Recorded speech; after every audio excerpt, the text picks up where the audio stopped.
Ya, selamat pagi Bapak Ibu. Pada pagi hari ini,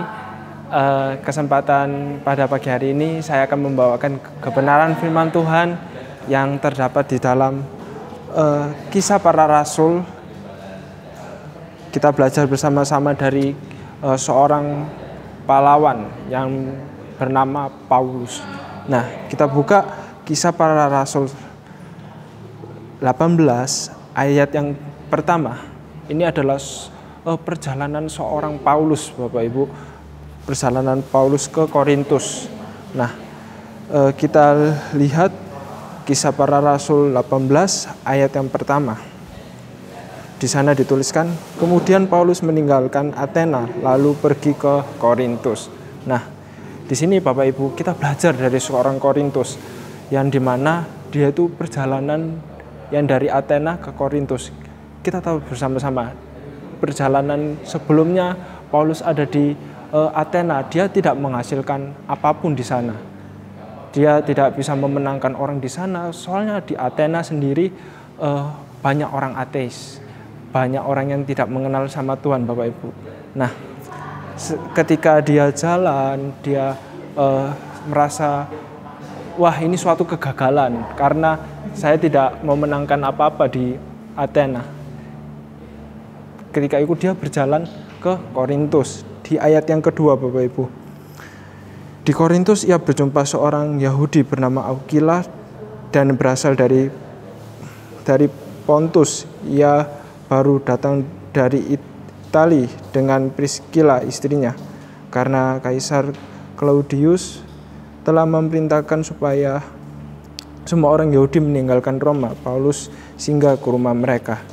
Nah, di sini Bapak Ibu, ketika Paulus keadaannya pada saat itu mungkin karena dia tidak sukses di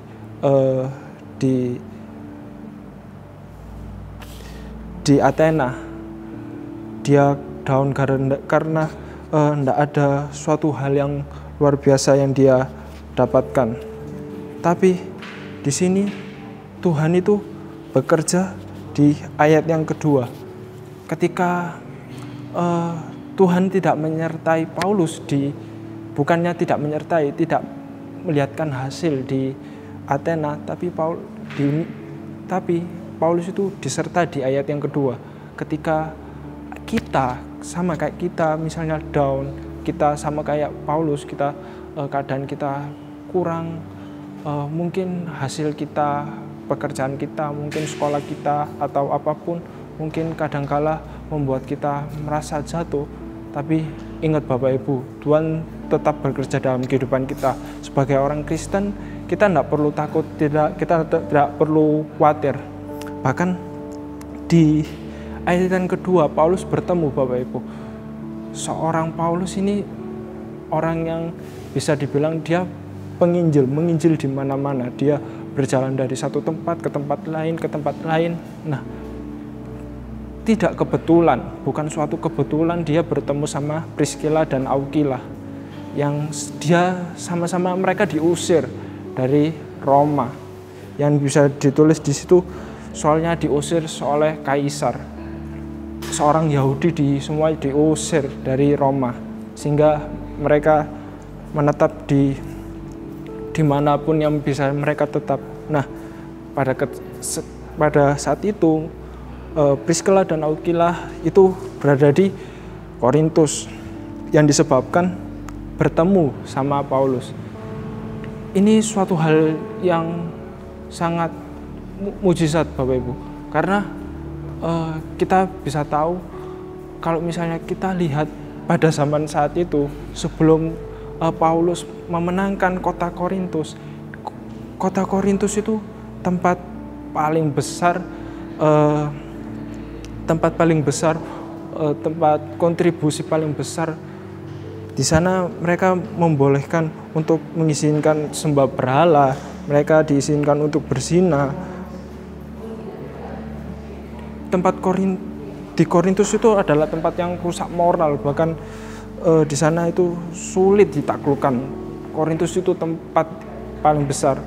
Tapi kita bisa lihat Paulus datang ke Korintus tidak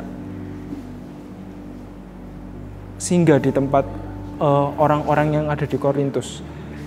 Kita bisa tahu kalau misalnya Paulus singgah di tempat mereka, mungkin kita tidak tahu apa yang akan Paulus hadapi. Mungkin dia di persinggahan Paulus, mungkin dia menemui seorang yang nggak benar, atau dia bertemu sama orang yang suka berjudi, nggak tahu. Mungkin ada seorang pembunuh juga mungkin di tempat dia penginapan, nggak ada yang tahu kan Bapak Ibu. Tapi di sini Tuhan itu baik. Dia mempertemukan seorang Priscilla dan Aquila yang bisa dibilang dulu itu dia berjemaat juga sama bukan berjemaat. Dia tuh Paulus memiliki jemaat, yaitu Paulus namanya Priscilla dan Aquila. Nah, bukan suatu kebetulan, bukan Bapak Ibu, ketika Tuhan melihat kehidupan kita, mungkin kita keadaan terpuruk, tapi kita tidak perlu khawatir pada saat waktu kita terpuruk. Pada saat itu juga Tuhan akan memberikan penolong. Bahkan kita bisa lihat Paulus itu diberikan suatu penolong, adanya Priscilla dan Aquila, suatu orang penolong.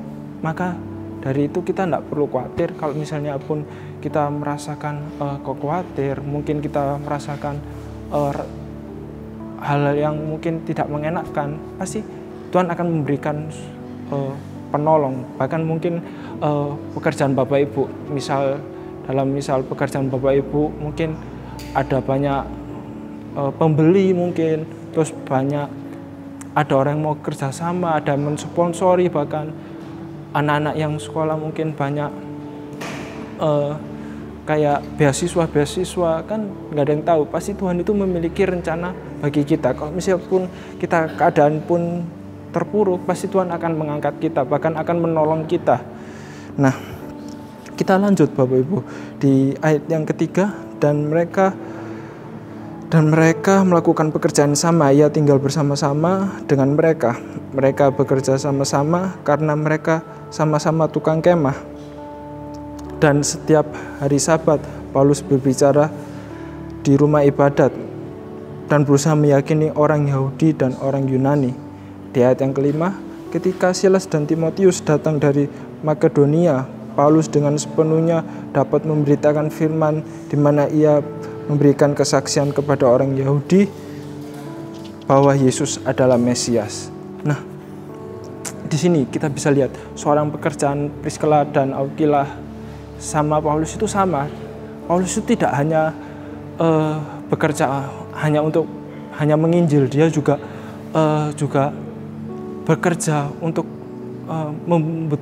untuk menafkahi juga pelayanannya. Dia juga memberikan tenaga dia buat pelayanannya dia. Nah, dia harus membagi waktu, harus memberitakan, dia harus bekerja. Bahkan kemungkinan kalau misalnya tapi dia bisa membagi waktu meskipun pekerjaan dia begitu buruk. Nah, dalam kehidupan kita juga sama. Mungkin kita susah membagi waktu untuk melakukan apa yang harus kita kerjakan, terus kita harus mengutamakan Tuhan. Tapi kita mau belajar sama-sama dengan Paulus. Paulus itu membagi waktu itu sangat bagus.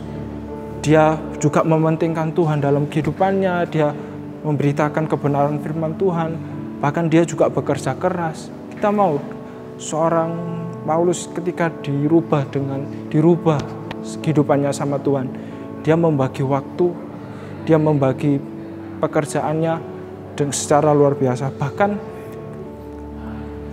Tuhan juga memberi pertolongan bagi Paulus.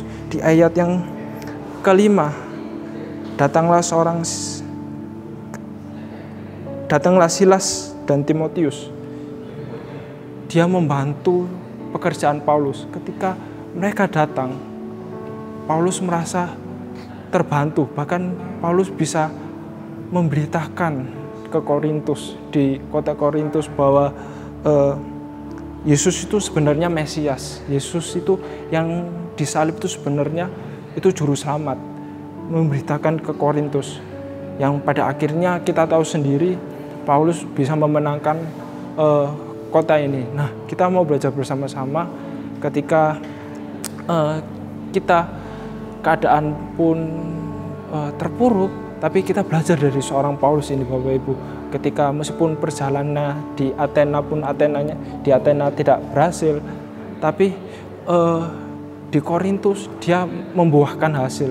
Bahkan banyak sekali mujizat Tuhan yang Tuhan lakukan pada Paulus. Kita mau sama-sama belajar dari seorang Paulus. Ketika saat kita terpuruk, saat kita down, pasti Tuhan memberikan pertolongan. Bahkan Tuhan bisa melihatkan kasih-Nya bagi setiap kehidupan kita. Kita mau bersama-sama Bapak Ibu terus belajar kebenaran firman Tuhan, agar firman ini selalu memberikan kita kekuatan. Kita juga harus membagi waktu. Kita di mana harus kita bekerja keras, di mana kita harus terus mengandalkan Tuhan, kita berkomunikasi dengan Tuhan.